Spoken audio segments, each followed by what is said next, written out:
ரொம்ப நேரமா நிக்கிறீங்களா? ஆமா, யாரும் பார்த்துக்கூடாதுன்னு பயந்து பயந்து மறைஞ்சு நின்றுட்டு இருந்தேன். ரோகிணி, இந்த ட்ரெஸ் உனக்கு ரொம்ப அழகா இருக்கு. தேங்க்யூ. அது இருக்கட்டும், உங்களுக்கும் அண்ணனுக்கும் அறிவே கிடையாதா? தேவையில்லாம இதுக்கு கோபி வீட்டுக்கு போய் சொதப்பிட்டு வந்திருக்கீங்க. ஏன், நாங்க என்ன பண்ணோம்? உங்களை யாரு முதல்ல அங்க போய் கத்த சொன்னா? நீங்க பேசுனதுல அக்காவோட பேரு கெட்டக்கூடாதுன்னு கோபிக்கு அவரோட அத்தை பொண்ணை நிச்சயம் பண்ணிட்டாங்க. அதனால நமக்கு என்ன? என்ன இப்படி லூஸ் மாதிரி பேசுறீங்க? மலருக்கு கோபி செட் ஆயிடுச்சுன்னா நம்ம ரூட் கிளியர் ஆயிடுமே நினைச்சேன். சொதப்பிட்டீங்களே. இங்க பாரு ரோகிணி, நீ நினைக்கிற மாதிரி ஒன்றும் நம்ம மேட்டரோட ஈஸி கிடையாது. நம்ம லவ் மேட்ரு உங்க அண்ணனுக்கு தெரிஞ்சிச்சு வச்சுக்கேன், அடுத்த நிமிஷம் அவன் என்னை வெட்டி போட்டுருவான். அதுக்கு என்ன செய்யறது? எந்த விஷயத்துலதான் ரிஸ்க் இல்ல. சரி, எனக்கு ஒரே ஒரு வழிதான் தோணுது. என்ன? நாம லவர்ஸா இருந்தா ஈஸியா நம்மளை பிரிச்சிருவாங்க. அது மட்டும் இல்லாம என்னை கொல்லவும் தயங்க மாட்டாங்க. அதனால நம்ம சீக்கிரமாவே இந்த ஊரை விட்டு ஓடி போய் கல்யாணம் பண்ணிக்கணும். அதுக்கு நான் எப்போ கூப்பிட்டாலும் நீ வரணும். வா, இப்பவே போலாமா? வா. இல்ல இல்ல இல்ல, எப்பனா அது இப்ப கிடையாது. சீக்கிரம்னா சந்தர்ப்ப சூழ்நிலை பார்த்து நான் கூப்பிடுவேன். அப்ப நீ வந்துடணும். கொஞ்சம் பொறுமையா இருங்க. மலர் விஷயத்துல நான் கடைசியா முயற்சி பண்ண போறேன். நாளைக்கு அந்த கோபிய போய் பார்த்து பேச போறேன். அதுக்கப்புறமா நம்ம விஷயத்தை பத்தி டிசைட் பண்ணிக்கலாம். ரோகிணி, உன்கிட்ட நான் ஒண்ணு கேட்கட்டுமா? நான் ஏற்கனவே கோர்ட்டு கேஸ் அலைஞ்சிட்டு இருக்கேன். அது இல்லாம ஊர்ல எனக்கு நல்ல பேரே கிடையாது. யார் என்ன பார்த்தாலும் பொறுக்கின்றாங்க, ஜெயிலு போடுதான்னு சொல்லி என்னை பார்த்து எல்லாரும் ஒதுக்கி போறாங்க. என்கிட்ட எந்த வேலையும் இல்லை, சம்மதியும் இல்லை. அப்படி இருக்கும்போது என்னோட போயிட மாட்டேன்ல. லூசா பண்ணி, இதெல்லாம் தெரிஞ்சுதானே நான் உன்னை லவ் பண்றேன். எங்க அக்கா கல்யாணத்துக்காக தான் நான் வெயிட் பண்ணிட்டு இருக்கேன். அவளுக்கு முன்னாடி நான் லவ் மேரேஜ் பண்ணிக்கிட்டா அப்புறம் அவளோட லைஃப் ஸ்பாயில் ஆயிடும்ல.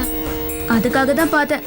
ஆனா ஒரு விஷயம், அதுக்கு முன்னாடி நம்மளுக்கு ஏதாவது பெரிய பிரச்சனை வந்துட்டா அடுத்த நிமிஷமே நான் உன் கூட வர தயாரா இருக்கேன். இது புது ரோகிணி, இது புது. தேங்க்ஸ். சரி, யாரை பார்த்துட்டு போறாங்க? இப்போ வரட்டா?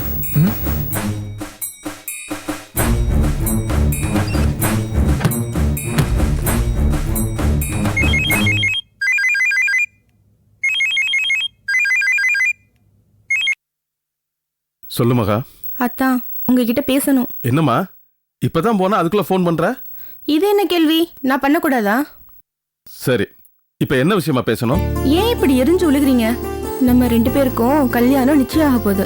இனிமே நான் உங்க ஒய்ஃப். நான் ஃபோன் பண்ணதுக்கு இவ்வளவு கோவப்பட்டீங்கன்னு வச்சுக்கோங்க, அப்புறம் நான் மாமா கிட்ட கம்ப்ளைண்ட் பண்ணிடுவேன். பேசவா? அதெல்லாம் ஒண்ணு வேணாமா. நீ எவ்வளவு நேரம் பேசணுமோ அவ்வளவு நேரம் நல்லா பேசலாம். பேசு. ஒன்னும் இல்ல. சாப்பிட்டீங்களா? சாப்பிட்டேன். என்ன சாப்பாடா? இல்ல, இட்லி. யாரு? அத்தை பண்ணாங்களா? ராகினி பண்ணுச்சு. சரி சரி, கரெக்டா டயத்துக்கு சாப்பிடணும். என்ன? இதெல்லாம் நான் பாத்துக்குவேமா. இதெல்லாம் ஏன் நீ சொல்லணும்? உங்க மேல நான் அக்கறைப்படாம வேற யார் அக்கறைப்பட போறா? இனிமே டெய்லி 3 வேளையும் உங்களுக்கு கால் பண்ணி நீங்க சாப்பிட்டீங்களா தூங்குனீங்களான்னு கேட்பேன். நல்லா விசாரிச்சுக்கமா. சரி, இப்ப இங்க டைம் என்ன? ஏமா, நீ என்ன அமெரிக்கால இருக்க, நான் என்ன இங்கிலாந்துல இருக்கேன்?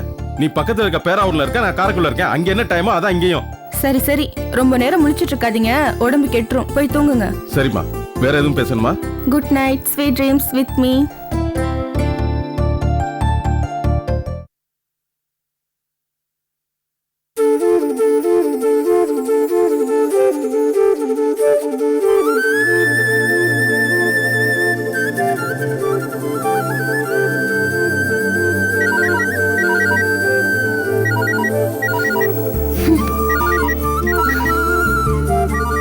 அக்கா, அவர் தானே கூப்பிடுறாரு, எடுத்து பேச வேண்டியது தானே? ஆமா, எனக்கு பெருசா பேசிட்டு போறாரு. இன்னைக்கு நடந்ததுக்கெல்லாம் சாரின்னு சொல்லுவாரு. முதல்ல அட்டென்ட் பண்ணுக்கா கால எடு. லவுட் ஸ்பீக்கர்ல போடுறேன், நீயே கேளு. ஹலோ மேடம், நான் கோபி பேசுறேன் மேடம். சொல்லுங்க. இன்னைக்கு நடந்த விஷயத்துக்குலாம் ரொம்ப சாரி மேடம். இத சொல்றதுக்கு தான் ஃபோன் பண்ணீங்களா? இல்ல, அது மட்டும் இல்ல. சாப்பிட்டீங்களா? சாப்பிட்டேன். மீல்ஸா டிஃபனா? டிஃபன். என்ன? இட்லி. அம்மா செஞ்சாங்களா? இல்ல மைசூர் இட்லி ஃபேமஸ்னு சொன்னாங்க, அத கொரியர்ல அனுப்பிச்சு விட்டாங்க, அத சாப்பிட்டேன். வேற ஏதாவது சொல்லணுமா? ஆமா மேடம். என்ன? Good night madam. இதுக்கு நீ எடுக்காமலே இருந்திருக்கலாம். விட்டு எடுஞ்சனா.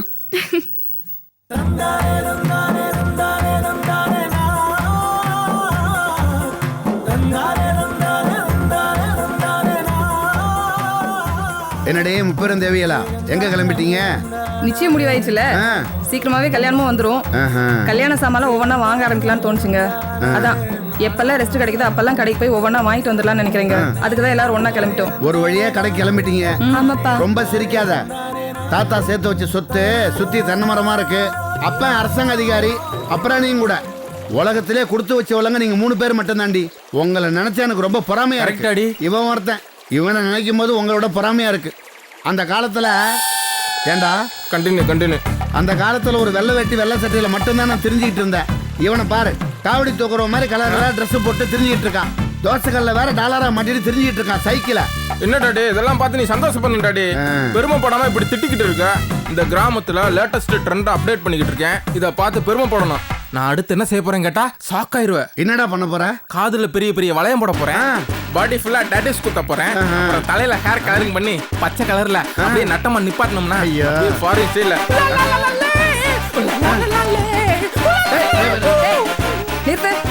இந்த மாதிரி ஏதாவது பைத்தியக்காரத்தனை பண்ண அப்புறம் வீட்ல சோறு கிடையாது சொல்லிட்டேன். டாடி ஒரு நல்ல ஒரு படிச்ச லேடி எனக்கு மம்மி ஆகிருந்தீங்கன்னா இப்படின்னா நாலேஜ் எல்லாம் பேசிருக்குமா? ஏண்டி அப்படி இப்படின்னு இருந்து என் பேரனையே கல்யாணம் பண்ணிக்குவேன்னு சாதிச்சுட்டேடி. ஏன் பாட்டி, இது உனக்கு சந்தோஷமா இல்லையா? சந்தோஷம் தாப்பா. அவன் என் பேரன் தானே. கடை கிளம்பிட்டீங்களா? ஆமாம்மா. வாங்க எல்லாம் போலாம். இல்லங்க, இவளுங்க கடைக்கு போறது உங்களுக்கும் தெரியுமா? தெரியும் மாப்பிள, வாங்க போங்க. சுமதி டாடா. நான் கையெழுத்து போட்டு வாங்குற சம்பளம் பூரா கடைக்காரன் கல்லாவை நரைச்சிட்டு இருக்குது. சம்பந்தம் நாளுக்கு நாள் கல்யாண மேட்டர் டெவலப் ஆயிருக்கிறது நினைச்சா எனக்கு பீதியா இருக்குடா. லேடிஸ் எல்லாம் ஒன்னா சேர்ந்து கடைக்கு போய் பர்ச்சேஸ் பண்ண ஆரம்பிச்சிட்டாளுங்க. தாலி கட்டி முடிகிற வரைக்கும் ஓய மாட்டாளுங்க போல இருக்க. டாடி செய்வன ஒர்க் அவுட் ஆகும் டாடி. அதான் ஜோசியர்கள் சொன்னாங்கல்ல, வெயிட் பண்ணு ஏதாவது நடக்கும். சம்பந்தம் அப்படிலாம் நம்ம நம்பி இருந்துடக்கூடாதுடா.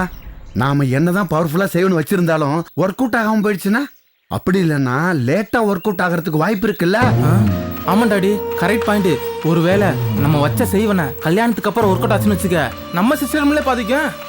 ஏன்னா மகா கோவி மச்சானுக்கு ஒய்ஃபா இருப்பாள. கரெக்ட் பாயிண்ட்ரா. சம்பந்தம் நாம வச்ச செய்வன ஒர்க் அவுட் ஆகுதோ இல்லையோ, நாம ஏதாவது செஞ்சு இந்த நிச்சயதார்த்தத்தை நிப்பாட்டி ஆகணும்னா என்னடா பண்ணலாம்?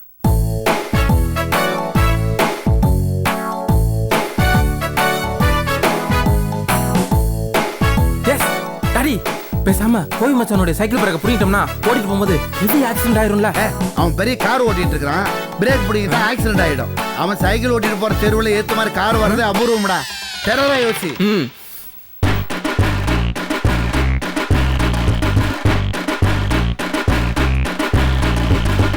Yeah very good idea daddy. பேசாம குந்தானி காமு கடத்திட்டோம்னா நிச்சயதார்த்தம் ஸ்டாப் ஆயிரும்ல. ரவுடி பீஸ் 10,000 கொடு. போடா. காமு கடத்திட்டா நிச்சயதார்த்தம் எப்படிடா நிக்கும்? அது இல்லாம வயசு பொண்ணு கடத்தினா கிரைம் அது. அப்ப மீனாட்சி ஆண்டியை கடத்திடுமா? நீயும் யோசனையும் வேற ஏதாவது யோசியண்டா. டாடி கோவி மச்சான் கடைக்கு ஃபயர் பண்ணிட்டோம்னா ஹெவி லாஸ் ஆயிரும்ல. அப்புறம் நீ கேட்கலாம், தொழிலே இல்லாத உனக்கு எப்பறம் என் பொண்ணு கொடுக்க முடியும்? எப்படி? அவன் வச்சிருக்கிறத 4 பீத்த துணி ஓட்ட மிஷின், அதை கொடுத்துட்டா நஷ்டமாயிடுமா? நிச்சயதார்த்தம் எப்படா நிக்கும்? வேற ஏதாவது யோசிடா.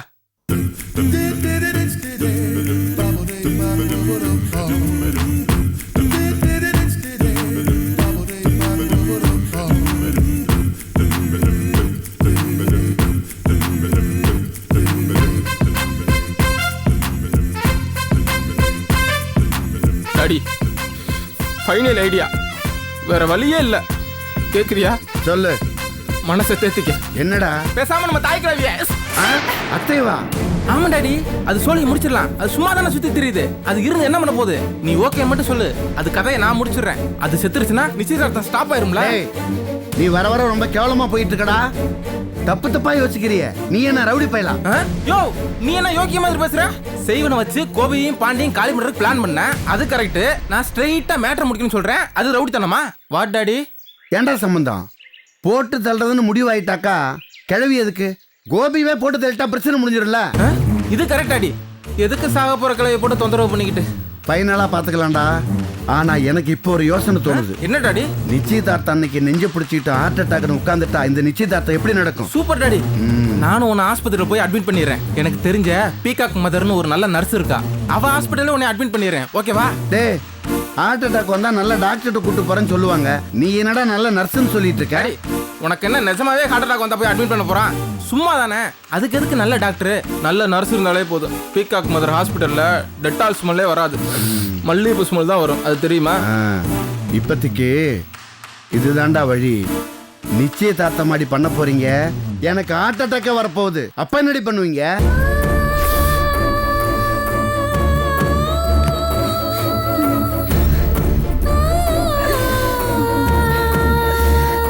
ஐயோ பாண்டி, மூஞ்சில அடையாளம் தெரியாம கட்டு போட்டுக்கடா.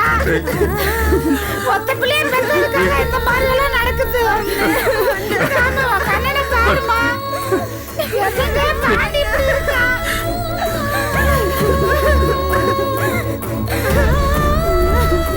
டாக்டர், என்ன டாக்டர் என் பிள்ளை எப்படி பொட்டல மாதிரி கட்டி வச்சுக்கீங்களே, எந்த அசைவும் இல்லாம இருக்கானே?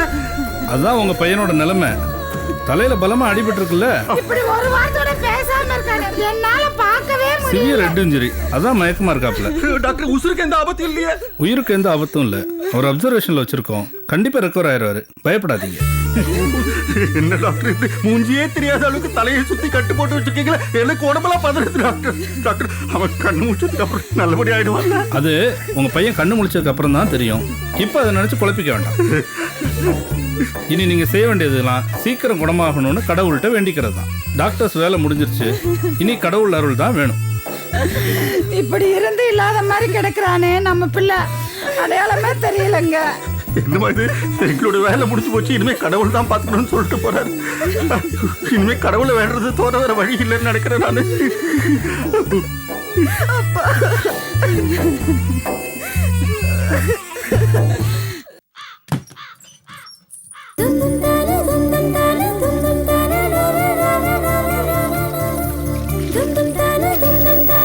என்னம்மா மகேஸ்வரி, குளிச்சிட்டியா? சரி சரி, உள்ள போய் விளக்கு ஏத்திட்டு போட்டு வச்சுக்க போ.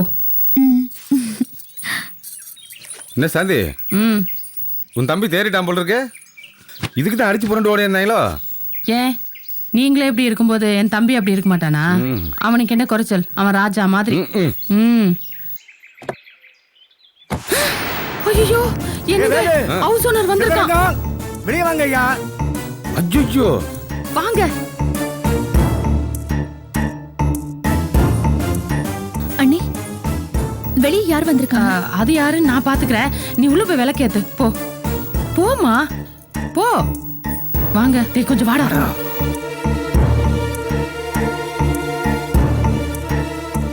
அண்ணே வாங்கண்ணே. வாங்கண்ணே, வீட்டுக்குள்ள வாங்க. காஃபி எடுத்துட்டு வா. உங்க வீட்டுல காபி சாப்பிட வரல? அப்படியா? டீ எடுத்துட்டு வா. என்ன பார்த்தா நக்கலா இருக்கா? அண்ணே, ஏனே இவ்வளவு கோவமா பேசுறீங்க? என்ன செய்யும்? என் நிலைமையை கொஞ்சம் யோசிச்சு பாருங்க.